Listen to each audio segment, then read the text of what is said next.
saya kepengen pulang ke anak-anak saya. Kalau ada yang bisa saya utarakan, misalnya ada hal-hal yang belum saya utarakan, ya nggak mungkin lah, saya pasti akan menyuarakan. Prioritas saya kan pulang kepada anak-anak saya. Jadi kami setelah ini kan ini replik, lalu duplik, baru keputusan. Jadi kita lihat bagaimana keputusan majelis. Tentunya kami juga butuh waktu untuk duplik ya. Jadi setelah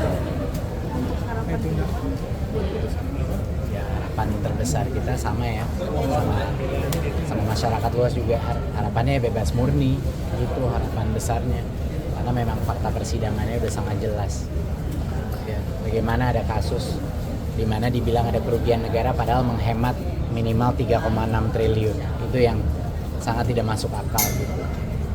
Laptop 5 jutaan yang dipermasalahkan dibilang kemahalan, padahal laptop untuk semua instansi pemerintahan di tahun yang sama harganya 11 juta. Jadi bagaimana mungkin Chromebook itu kan laptop murah, itu makanya laku di semua sistem pendidikan di dunia gitu. Jadi ini yang sangat janggal, kenapa ini dipersoalkan gitu. Makanya kerugian negaranya aja nggak jelas. Itu penghematan 3,6 triliun karena Windows itu berbayar, device managementnya $200, itu per laptop tuh penghematannya hampir 3 juta. Itu yang diabaikan dalam kalkulasi ini. Bayangkan penghematannya aja udah 2 kali lipatnya kerugian negara yang diduga oleh BPKP yang sudah dipatahkan juga sama pakar-pakar. Jadi saya bingung gitu. Jadi apakah seharusnya kementerian memilih opsi yang tidak menghemat anggaran, opsi lebih mahal? Itu maksudnya. Gitu. Itu yang bagi saya sampai sekarang belum ada jawabannya dari kejaksaan. Gitu. Opsi yang lebih murah jadi dipermasalahkan. Itulah. Dan anggaran itu kan kita selamatkan anggaran tersebut, kita menyelamatkan anggaran itu agar bisa untuk kesejahteraan guru, untuk guru honorer menjadi P3K, untuk PPG sertifikasi guru, untuk KIPK, untuk PIP dan lain-lain. Itulah kita menyelamatkan anggaran dengan membeli laptop yang lebih murah untuk bisa memastikan kesejahteraan guru dan program-program prioritas lainnya. Insya Allah lah. Tidak menawarkan menjadi whistleblower atau seperti justice collaborator, atau karena sudah masuk di persidangan? Apanya yang mau di whistleblow gitu? Saya kepengen pulang ke anak-anak saya.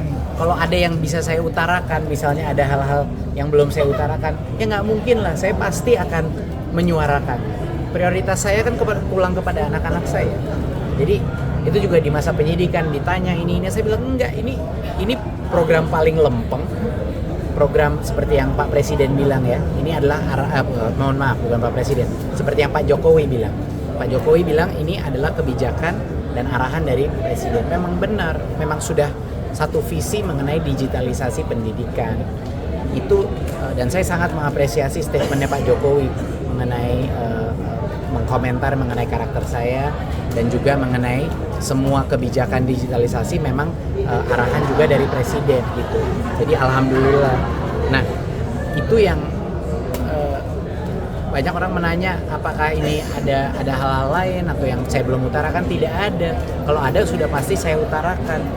Ini program paling lempeng, menghemat anggaran, didampingi oleh kejaksaan, diaudit oleh BPKP 2 kali selama saya menjadi menteri, dan juga dilaksanakan, dieksekusi oleh LKPP, institusi yang nggak ada hubungannya sama kementerian, gitu. Mau setransparan apa lagi, gitu loh. Ini pengadaan, jadi gini, Mas. Kalau orang ingin mengajarkan bagaimana cara melakukan pengadaan yang transparan, kasus Chromebook ini adalah salah satu contoh terbaiknya ya, menurut saya.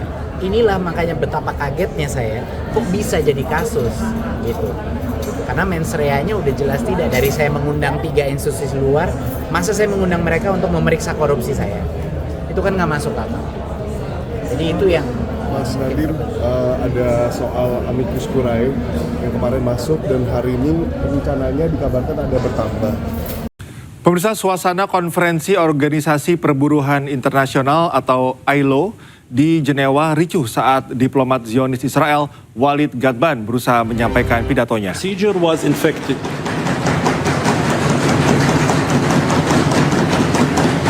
To accept an infected procedure that was taken. Aksi protes dari sejumlah delegasi membuat pidato diplomat penjajah Israel Walid Ghadban tidak dapat diselesaikan hingga akhir.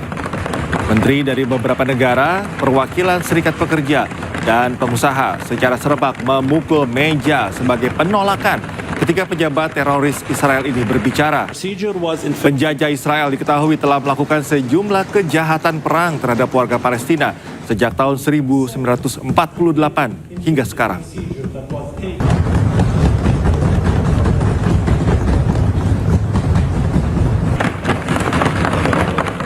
Pemirsa, Zionis Israel kembali menyerang Gaza, Palestina. Akibat serangan itu, 1 orang meninggal dunia dan 15 orang dilaporkan terluka.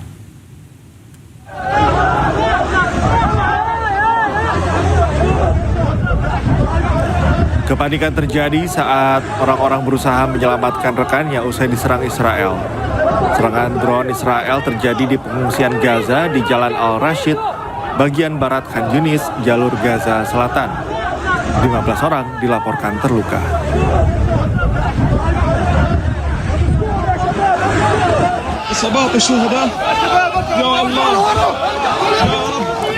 Pasca serangan, sejumlah korban tergeletak di jalan sebelum akhirnya dievakuasi oleh warga dan petugas medis menggunakan ambulans dan kendaraan lainnya. Serangan Israel ini merupakan bagian dari kebijakan pembunuhan serta pembantaian yang dilakukan Zionis Israel terhadap warga sipil di Palestina.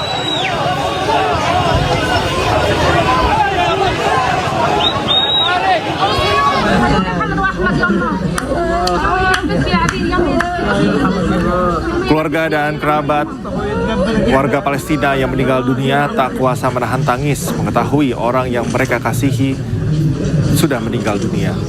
Tak hanya orang dewasa, anak-anak juga dilaporkan menjadi korban jiwa dalam serangan tersebut.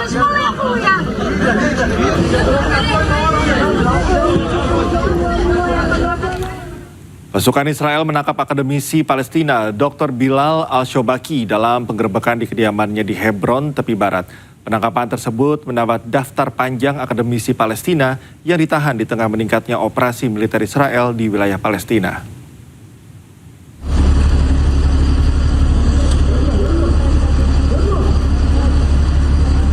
Pasukan Israel menggerebek sebuah rumah di kota Hebron, tepi barat, dan menangkap Dr. Bilal Al-Shobaki. Bilal Al-Shobaki diketahui merupakan Kepala Departemen Ilmu Politik Universitas Hebron dan salah satu akademisi terkemuka di wilayah ini. Dalam rekaman yang beredar, pasukan Zionis Israel terlihat mengepung kediaman Al-Shobaki sebelum membawanya pergi. Penangkapan ini disebut disertai dengan tindakan kekerasan dan perlakuan kasar terhadap Shobaki. Hingga kini belum ada keterangan dari pihak Israel mengenai alasan penangkapan.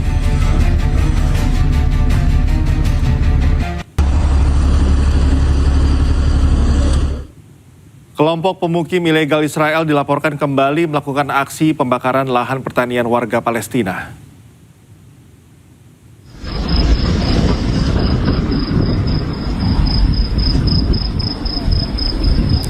Pemukim ilegal Israel kembali membakar sejumlah lahan produktif pertanian Palestina di daerah Al-Nakar, sebelah barat laut Al-Mughayir, Ramallah.